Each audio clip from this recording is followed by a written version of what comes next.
상황도 어디 우리가 우리 보통 밤을 얘기하는데 오늘 6절 7절 보시면은 집의 창문을 통해 길을 내려다보는 중 한 어리석은 젊은이를 발견했다. 8절에는 그가 거리를 지나 음료의 골목 모퉁이로 가까이 하며 길을 걷는 것을 보았다. 이렇게 얘기합니다. 이 거리는 대로를 가리키는데 어리석은 자는 거리를 지나서 골목 모퉁이로 들어왔다는 사실과 그곳이 음료의 집과 가까운 곳이라는 사실을 그가 어둠의 유혹에 얼마나 가까이 와 있는지 이것을 설명하고 있습니다. 이 사람은 환경에 대단히 민감한 존재입니다. 그래서 우리 맹자 어머니가 자식 교육을 위해서 3번 이상했던 맹모 삼천지교, 공동묘지 또는 시장, 나중에는 글방으로 옮기지 않습니까? 예, 자꾸 흉내를 내는 걸 보니까 아이의 미래를 위해서 이게 좋지 않겠다 해서 자꾸 옮긴 겁니다. 3번 옮겼는데 마지막에 글방 근처로 가니까 이제 제사 때 쓰는 기구를 놓고 절하는 법이고 또 나가서 물러나는 법이고 예법에 관한 놀이를 하면서 놀더라는 겁니다. 그제서야 이곳이 좀 살만하겠다 싶어서 놔뒀더니 나중에는 아주 육아에 아주 뛰어난 학자가 됐습니다. 바울은 그의 믿음의 아들 디모데에게 편지하면서 디모데후서 1장 2절부터 5절까지 보면 이렇게 표현합니다. 자기 자신만을 사랑하고 돈을 사랑하며 교만하며 회방하며 부모를 거역하며 감사치 아니하며 거룩하지 아니하며 무정하며 원통함을 풀지 아니하며 참소하며 절제하지 못하며 사나우며 선한 것을 좋아하니하며 배반하며 팔며 조급하며 자고하고 쾌락을 사랑하기를 하나님 사랑하는 것보다 더하며 경건의 모양은 있으나 경건의 능력은 부인하는 자다. 이런 사람들로 넘쳐난다라고 경고하면서 디모데후서 1장 5절에서는 뭐라고 표현하냐면 이 같은 자들에게서 돌아서라 이렇게 얘기합니다. 그러니까 쭉 설명해 놓고 이와 같은 사람들에게 돌아서라는 건 뭡니까? 삶에 분명한 선이 있어야 된다는 겁니다. 그들과 함께 거하는 것조차 그들에게 매우 큰 영적 위험을 안겨주는 것이기 때문에 결국 파멸에 이르게 하는 돌이킬 수 없는 결과를 초래할 수도 있다는 겁니다. 그래서 오늘 솔로몬이 소개한 이 어리석은 청년의 모습을 보면서 유혹받을 환경, 사람들에게서 나를 철저히 구별하는 그들과 함께 같은 자리에 서거나 앉는 일조차 철저히 거절할 수 있는 그런 성도가 되시길 주의 이름으로 축원합니다. 그래서 기도도 그 주기도문을 이렇게 보시면요, 주기도문이 기도의 샘플이거든요. 그래서 여기 보면 하나님의 영광 거룩을 위해서 먼저 기도합니다. 그죠? 하늘에 계신 우리 아버지여 이름이 거룩히 여김을 받으시오며 히브리 말로 쉔이란 말은 그 존재가 가지고 있는 인격서부터 그가 한 모든 일들을 총망라한 겁니다. 그래서 거룩한 이름 영광을 위해서 기도해야 된다는 거죠. 그게 첫 번째 기도고, 두 번째 우리가 이제 기도할 때 하늘에 계신 우리 아버지여 이름이 거룩히 여김을 받으시고 나라의 임하옵시며 하나님의 나라를 얘기합니다. 주님이 이 땅에 오시면서 뭐 갖고 오셨습니까? 하나님의 나라, 영원한 나라를 갖고 오셨어요. 그래서 그 나라가 하나님의 뜻이 이 땅에 이루어지기 위해서 기도하는 겁니다. 우리 기도의 초점을 잘 잡으세요. 먼저 해야 될 기도가 뭐냐? 첫 번째 그 기도입니다.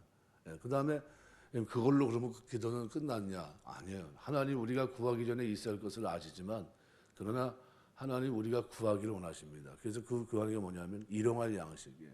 그래서 나라의 뜻이 하늘에서 이루어진 것 같이 땅에서 이루어지이다. 오늘날 우리에게 일용할 양식을 주옵시고 우리가 우리에게 죄 지은 자를 사하여 주옵시고 우리 죄를 사하시고 이 내용을 쭉 보시면 뒤에 부분에 가서는 뭐가 있습니까? 육신의 필요, 영적인 필요, 그죠? 우리가 살아가는 동안의 필요를 얘기하고 있어요. 3가지 정서적이고 이런 부분들. 그러니까 무슨 말이냐면 하나님 앞에 우리가 구하는데 구체적으로 구해야 된다는 겁니다. 이 육신의 필요가 우리 영혼의 필요는 뭡니까? 죄로부터의 자유입니다. 그다음에 어떻게 죄악에 나중에는 시험에 들지 말게 해달라고 하는 이 기도, 우리 악에 빠지지 않게 하려는 이 기도는 좀 다르게 구별한다면 좀 더 거기서 한 걸음 더 나가서 좀 구별된 삶으로 우리 하나님 앞에서의 온전한 삶으로 나가는 겁니다. 그래서 우리가 이렇게 보면 육적인 필요, 영적인 필요 다 필요 있습니다. 그죠? 그다음에 뭐가 있습니까? 우리 정서적으로 살아가는 동안의 모든 피로가 그 기도문 속에 다 들어가 있는 겁니다. 이게 뭐냐면 기도를 할 때 이 틀을 주신 거예요. 어떻게 기도하는 게 좋습니까 했을 때 이 주기도문을 주신 거거든요. 그러면서 거기에 어떤 내용이 포함되어 있냐 하면 이 죄에 대한 용서가 포함되어 있어요. 그래서 용서하면 내가 용서하겠다라는 게 어떤 전제가 될 수는 없지만 분명한 것은 하나님 앞에 용서받는 사람들은 어떻게 살아가야 되느냐를 분명히 말씀하고 있는 겁니다. 그래서 삶이 기도하는 자세나 살아가는 자세가 완전히 다릅니다. 그래서 이런 사람들이 기도하는데 정욕적으로 구하겠습니까? 구하는 초점이 1번, 2번이 뭡니까? 하나님의 거룩하심이에요. 두 번째는 하나님의 나라에 하나님의 뜻이 이루어지는 것이고, 세 번째는 뭡니까? 그렇게 사는 백성들에게 하나님께서 영적인, 육적인 그리고 우리의 필요를 채워달라는 기도입니다. 이게 주기도문이거든요. 그러니까 아주 구성이 잘 돼 있는 기도입니다. 그래서 이거를 한번 세밀하게 나의 기도가 어디에 초점이 맞춰져 있는가 이렇게 좀 돌아볼 필요가 있습니다. 왜요? 자꾸 앞부분이 사상 굉장히 중요한 거거든요. 하나님의 영광, 하나님의 거룩하심, 하나님의 이름, 이와 관계된 기도가 가장 중요한 핵심 포인트인데, 근데 그 부분은 별로 신경 쓰지 않고 그냥 쑥 뛰어 넘어가지고 뒤로 넘어가 버립니다. 그냥 먹고 입고 마시고 내 필요만 얘기합니다. 근데 그런 부분보다는 오히려 앞부분이 더 중요하다 하는 겁니다. 그래서 오늘 날마다의 삶 속에서 우리가 그래서 어떻게 살아가야 됩니까? 유혹받을 만한 환경이나 이런 잘못된 자리에서부터 나를 철저히 구별하는 필요가 필요합니다. 그래서 성경의 가르침은 죄는 모양이라도 버리라고 분명히 말씀하고 있습니다. 히브리서 3장 13절에 보면 오직 오늘이라 일컫는 동안에 매일 피차 권면하여 너희 중에 누구든지 죄의 유혹으로 강팍게 됨을 면하라 그랬습니다. 그러니까 날마다의 삶 속에서 매일 피차 권면하라는 겁니다. 그래서 우리가 주기도문 하면서 뭘 기도합니까? 다만 악에 빠지지 않게 기도합니다. 하루하루. 그러니까 모든 죄악의 유혹으로부터 이기는 겁니다. 그러니까 우리가 전체 승리했지만 그러나 부분적인 승리도 계속해서 이루어져야 된다는 거예요. 날마다의 삶은 부분적인 승리입니다. 그래서 우리가 이 하나님 은혜 속에 사는 동안 유혹을 받을 만한 상황 자체, 그래서 원천적으로 봉쇄하는 그런 은혜가 저와 여러분의 삶 속에 있게 되시길 주의 이름으로 축원합니다. 그래서 청교도들은 지금은 뭐 많이 그렇지만 유럽은 저녁 문화라는 게 별로 이렇게 발달하지 못했습니다. 선진국인데도. 왜냐하면 저녁 시간은 집에 돌아가는 시간으로 청교도 그 영향이 있어서 24시간 이렇게 막 뭐 밤이 낮이도 구분 없이 사는 나라는 전 세계에서 우리나라뿐이 없어요. 외국에 있는 사람들이 깜짝 놀랍니다. 이렇게 좋은 나라가 어딨냐고. 왜냐하면 처음 맛보는 거니까 이런 문화를. 근데 이게 좋은 문화라기보다는 잘못하면 이게 어떤 문화입니까? 퇴폐 문화가 될 수 있고 타락의 문화가 될 수 있습니다. 뭐 좋게 친구들끼리 좋게 뭐 영을 죽일 이런 분위기에서 끝나면 참 좋은데 그것이 다른 부분으로 이렇게 죄를 짓는 부분으로 넘어가게 된다면 이것만큼 또 악한 데가 없는 겁니다. 아주 굉장히 조심해야 된다. 그래서 오늘 9절에도 보면 시간으로부터 유혹받기 쉬운 시간으로부터도 자신을 거룩하게 지켜야 됩니다. 그래서 언제 이렇게 됩니까? 저물 때, 황혼 때, 깊은 밤, 흑암 중이었다고 분명히 기록합니다. 그래서 저물 때, 황혼 때, 깊은 밤, 흑암 중이라는 시간 묘사는 평범한 사람들에게는 모든 일을 마치고 집으로 발걸음을 옮기는 때입니다. 그래서 밖으로 나갔던 아이들은 집으로 돌아오는 시간이지만 내일의 삶을 위해서 잠자리를 들어야 될 때입니다. 그런데 이런 정상적인 사람들과는 달리 이때가 되어서야 비로소 길거리로 나와 활동하기 시작하는 사람들이 있습니다. 그 대표적인 사람이 바로 오늘 본문의 음녀라고 표현합니다. 그래서 그러한 음녀가 자신을 단장하고 나와서 활동하기 시작하는 그때 청년이 음녀의 집을 향하고 걸어간다는 것은 유혹의 빌미를 제공한 자가 다름 아닌 그 자신이었다는 것을 분명히 보여주는 겁니다. 그래서 본문의 이 유혹을 이겨내기 위해서는 유혹의 장소에 가지 않는 것도 중요하지만 유혹받기 쉬운 시간으로부터 자신을 구별하려는 노력 또한 중요한 것이라는 것을 가르쳐줘야 됩니다. 우리 이제 아는 우리 교회 헌신 예배도 한번 오셨던 분이 있는데 최은영 목사라고 저녁에 9시면 잡니다. 9시. 그러니까 세상 없어도 9시면 자요. 그래서 제일 힘든 때가 언제냐면 수요일 날 힘들대요. 왜 수요일 날 힘드냐 그랬더니 저녁 예배가 있어서 저녁 예배 그것도 장로님이 이제 좀 일을 하시나 봐요. 뭐 사업을 하시는데 서울서 내려오는 거예요. 교회까지. 시간이 있으니까 그래도 장로님 여기 예배 참석하고 싶다 그래서 시간을 원래는 7시 반인데 8시로 해놨다는 거예요. 예, 최대한대로 빨리 오십시오 해가지고. 그러니까 1시간 예배 드리니까 원래 그 시간대는 뭐예요? 자야 되는데 잠을 못 자고 설치다 보면 또 집에 가서 또 새벽기도 또 이렇게 준비도 하고 이렇게 되면 좀 늦는다는 거예요. 그래서 그 다음날 새벽이 되면 비몽사몽이래요. 비몽사몽. 왜냐하면 자는 시간이 딱 일정해야 돼요. 9시면 무조건 잡니다. 저는. 9시면 전화도 하지 말래요. 예, 그렇게 사시는 분이 있어요. 예, 근데 아침에는 새벽 뭐 한 4시 정도 되면 벌써 일어나고 새벽기도 끝나고 집에 가면 아침 6시 조금 넘어가면 밥 먹는데 그래서 사모님 힘들지 않냐고 그랬더니 내가 알아서 먹어. 그 정도로 그렇게 아침형 인간이에요. 아침형 인간. 예, 꼭 그렇게 하는 게 잘한다 뭐 하는 것보다는 그렇게 하면 어떻게 해요? 세상적인 거와 단절할 수 있는 시간에 있어서도 어떻게 해요? 아주 뭐 잘 쓰고 있는 게 아닌가. 그래서 왜 이렇게 살아야 되느냐 만일 얘기한다면 데살로니가전서 5장 5절에서 8절 보면 이렇게 말합니다. 너희는 다 빛의 아들이요 낮의 아들이라 우리가 밤이나 어둠에 속하지 아니하나니 그러므로 우리는 다른 이들과 같이 자지 말고 오직 깨어 근신할지라 자는 자들은 밤에 자고 취하는 자들은 밤에 취하되 우리는 낮에 속하였으니 근신하여 믿음과 사랑의 흉배를 바치고 구원의 소망의 투구를 쓰자. 그러니까 빛에 속한 사람들로서 어둠에 속한 삶, 죄로 이끄는 행실, 습관들은 가까이 해서는 안 됩니다. 어둠의 자리에 나와서 빛의 자리에 거하면서 빛된 삶을 살아가야 됩니다. 그래서 우리 삶을 돌아보면서 어둠의 시간대, 죄짓기 쉬운 시간대에 자신을 노출하지 않는 것이 그것이 성경적이라는 겁니다. 욥기서 24장 14절에서 16절 보면 이렇게 표현합니다. 사람을 죽이는 자는 새벽에 일어나서 가난한 자와 빈궁한 자를 죽이고 밤에는 도적같이 되며 간음한 자의 눈은 저물기를 바라며 아무 눈도 나를 보지 못하리라 하고 얼굴을 변장하며 밤에 집을 뚫는 자는 낮에는 문을 닫고 있다가 광명을 알지 못하나니 이렇게 표현합니다.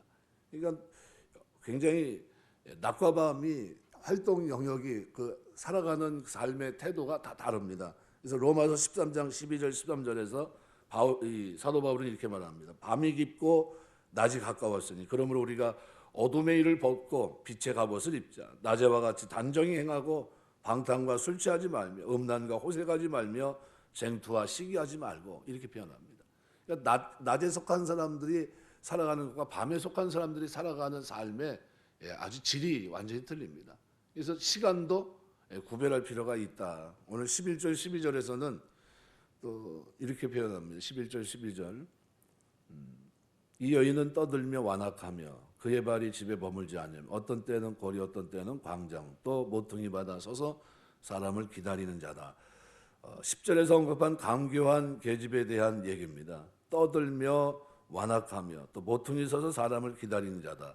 이것은 경박하다 또는 극도로 행동이 불량하고 또 무절제한 그런 면모를 그대로 보여주고 있습니다. 그러니까 음녀의 삶의 면모는 그녀의 내면이나 경박함, 공허함 뭐 이런 것들의 반영이라고 표현할 수 있습니다.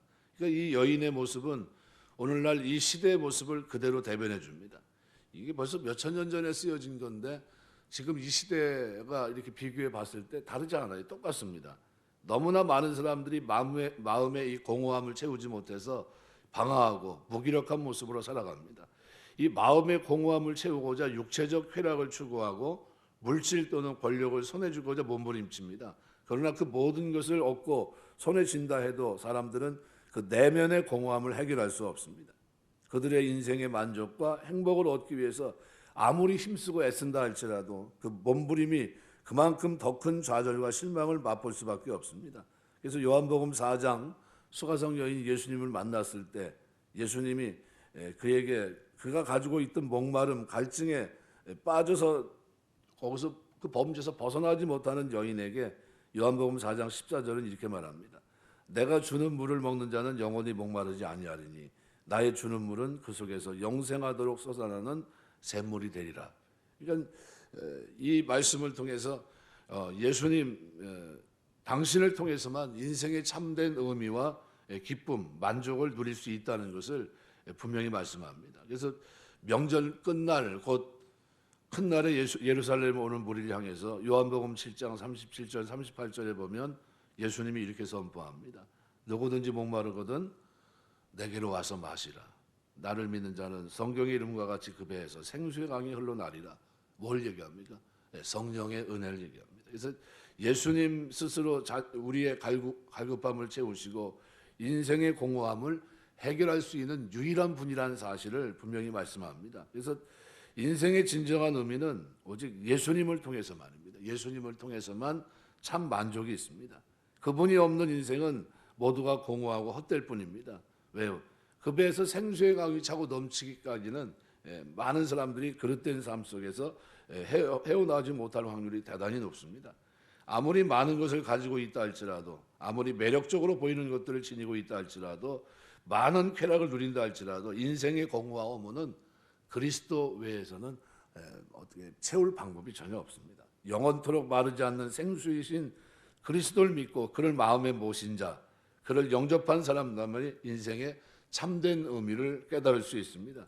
그러면 우리가 살아가는 내내 주 안에서 살아가게 되시길 주의 이름으로 축원합니다. 그러니까 주님만이 참 만족과 행복을 주십니다. 우리가 말씀을 맺겠습니다. 전도서 5장 10절에 보면 은을 사랑하는 자는 은으로 만족함이 없고 풍부를 사랑하는 자는 소득으로 만족함이 없나니 이것도 헛되도다 그랬어요. 우리가 살아가는 내내 모든 것이 다 어떻습니까? 하나님의 은혜라고 우리가 보통 얘기합니다. 그런데 우리가 살아가는 삶에 버릴 것이 있고 가지 말아야 될 자리가 있고, 그래서 구별은 뭡니까? 나를 위해서입니다. 나를 위해서 철저히 하나님 백성으로 하나님이 믿음으로 은혜로 주신 이 구원의 은혜를 우리가 이 땅에 누리며 사는 동안에 거룩하게 살기 위해서 구별해야 될 것이 참 많습니다. 그 가운데 하나가 뭡니까? 시간입니다. 삶. 시간, 이게 굉장히 중요합니다. 시간도 구별해야 되겠지만 이걸 왜 구별합니까? 시간을 거룩하게 살기 위해서 구별하는 겁니다.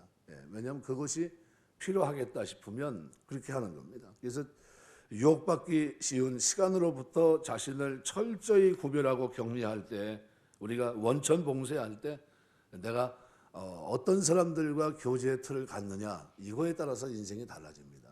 그죠? 맹모삼천지교는 그냥 한 말이 아닙니다. 아이들에게만 필요할까요? 천만에요.